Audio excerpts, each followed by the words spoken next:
नमस्कार दोस्तों, मैं अमित कुमार स्वागत करता हूं आप सभी का टेक फॉर्च्यून चैनल में। दोस्तों, आज मैं इस वीडियो में बताने वाला हूं झारखंड फसल राहत योजना के बारे में। दोस्तों, बहुत लोगों का कमेंट आ रहा था कि यह ऑनलाइन पोर्टल कब तक खुली रहेगी और आप कब तक रजिस्ट्रेशन कर पाएंगे। तो मैं इसके बारे में वीडियो के अंत में बताऊँगा, तो आप इस वीडियो पर शुरू से अंत तक जरूर बने रहें।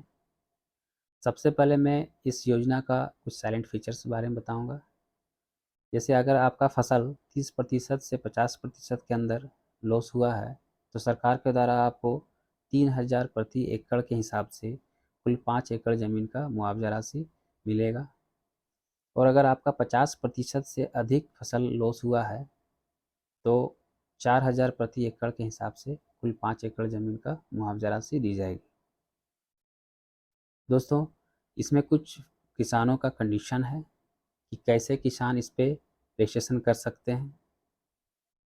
तो सबसे पहले किसान जो हैं रैयत अथवा बटाईदार होने चाहिए। वह किसान झारखंड का मूल निवासी होने चाहिए। वो किसान, उसका आधार कार्ड, आधार नंबर वास्तविक होने चाहिए। उनका उम्र 18 वर्ष या उससे ऊपर होने चाहिए। उनके पास भूमि से संबंधित कागजात होने चाहिए, जैसे एलपीसी या लैंड रिसिप्ट, ये होने चाहिए। और सबसे ज़रूरी, भूमि जो है 10 डिसमिल या उससे ऊपर ही होनी चाहिए।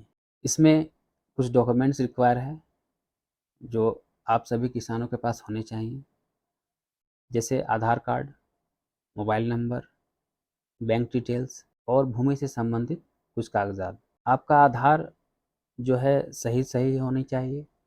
मोबाइल नंबर आपका सही होनी चाहिए जिसमें ओटीपी हो जाएगा। बैंक डिटेल्स में आपका खाता नंबर, आईएफएससी कोड ये होने चाहिए। उसके बाद आपका भूमि संबंधित विवरण में आपका केवाला पट्टा हो, खतियान हो।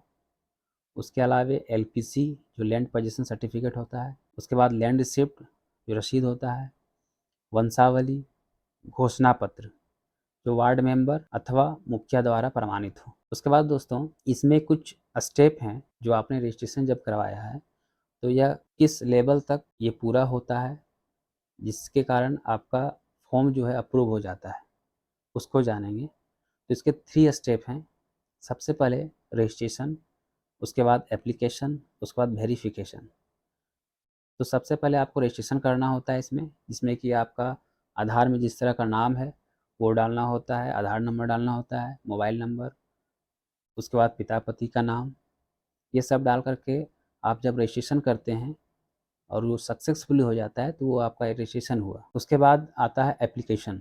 एप्लीकेशन में जब आप लैंड से संबंधित जानकारियाँ उसमें फीड करते हैं, जैसे आप खाता संख्या वहाँ पर डालें, प्लॉट नंबर डालें और कितना रकबा है, कितने रकबा में आपने बुआई किए हैं, वो सारा डिटेल्स आप जब डाले हैं। और उसके बाद जितने भी डॉक्यूमेंट्स हैं, ज़मीन का एलपीसी हो, वंशावली हो, रसीद हो अथवा और भी दस्तावेज ज़मीन से संबंधित, वो जब आप अपलोड करते हैं, बैंक पासबुक, आधार कार्ड, ये सारा आप स्कैन करके अपलोड करते हैं। ये जब कंप्लीट हो जाता है तो आपका वो एप्लीकेशन हो गया। एप्लीकेशन के बाद आता है वेरिफिकेशन। वेरिफिकेशन वो सबसे पहले कर्मचारी करते हैं। कर्मचारी 100% वेरिफिकेशन करेंगे। उसके बाद वो फॉरवर्ड कर देते हैं सीआई को। सीआई भी उसे 100% वेरिफिकेशन करते हैं और उसके बाद वो फॉरवर्ड करते हैं सीईओ को, जो अंचल अधिकारी होते हैं। अंचल अधिकारी 25% जांच करेंगे और 25% डाटा जांच करते हुए वो आगे फॉरवर्ड करेंगे एसी को, जो अपर समाहर्ता होते हैं। उसके बाद अपर समाहर्ता 10% जांच करेंगे और वो फिर आगे फॉरवर्ड कर देंगे डीसी को, जिला उपायुक्त को। जिला उपायुक्त 2% जांच करेंगे। उसके बाद फाइनली इसका एक कमेटी होता है डीएलसीसी, ये डाटा वहाँ चला जाता है, फिर वो वहाँ पे अप्रूव होता है। तो फिर इसका लिस्ट जारी होगा।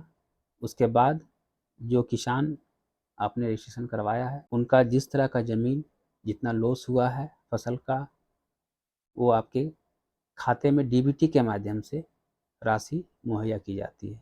तो दोस्तों, आशा करता हूँ आप इस तरह का प्रोसेस आप अच्छे से समझ गए होंगे कि आप किस तरह से आवेदन को डालेंगे। रजिस्ट्रेशन करने का तरीका मैंने एक वीडियो में बताया है, वो वीडियो का लिंक ऊपर में आ रहा होगा, आई बटन, यहाँ पर आप क्लिक करके उस वीडियो को देख सकते हैं और उसे रजिस्ट्रेशन आप कर सकते हैं। और दोस्तों, रजिस्ट्रेशन करने का अंतिम तिथि 31 अगस्त है।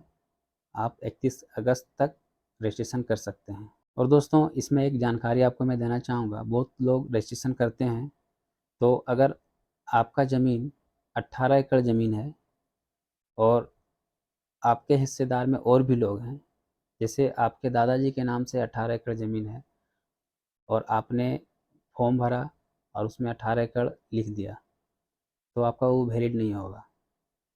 याद रहे दोस्तों, आप सिर्फ 5 एकड़ तक ही ज़मीन का इसमें ब्यौरा दे सकते हैं, पहला। दूसरा चीज़, उसमें जो वंशावली बनता है उसके आधार पे कितना ज़मीन किसके अंतर्गत आता है, वो चीज़ आपको चिन्हित करना होगा और उसका वेरिफिकेशन मुखिया द्वारा अथवा वार्ड मेंबर द्वारा करवाना होगा। उनका साइन और मुहर लेना होगा, तभी आपका वो वैलिड होगा। बहुत लोग क्या कर रहे हैं कि ऑनलाइन आवेदन कर रहे हैं, सिर्फ फॉर्म भर दे रहे हैं और जितना चाहे उतना वो ज़मीन का कागज़ लगा करके और आगे अपलोड कर दे रहे हैं। तो वैसे में आपका फॉर्म जो है एक्सेप्ट नहीं होगा। आपको अच्छे से एक्सेप्ट करवाना है, तो आप जेन्युइन जो आपका खाता है उसमें आप वंशावली बनाएं और वंशावली के अंतर्गत आपका ज़मीन कितना आपके अंदर आता है वो आप वहाँ पर दर्शाएं। उसके बाद वो आप सही ऑनलाइन में भी भरें कि आपके अंतर्गत 1 एकड़ 10 डिसमिल आ रहा है, तो आप 1 एकड़ 10 डिसमिल ही लिखें और वो कागज़ को आप स्कैन करके अपलोड कर दें। ठीक है दोस्तों, तो इस तरह से आप यदि आवेदन कर रहे हैं तो आपका आवेदन कहीं भी नहीं फंसेगा। सभी जगह जांच होते हुए आपका फॉर्म को जो है अप्रूव कर लिया जाएगा। तो आशा करता हूँ दोस्तों आपको ये वीडियो अच्छी लगी होगी। अगर अच्छी लगी तो इस वीडियो को लाइक, शेयर और सब्सक्राइब ज़रूर करें और मैं आगे इस तरह के वीडियो और बनाता रहूँगा। तब तक के लिए धन्यवाद। जय हिंद।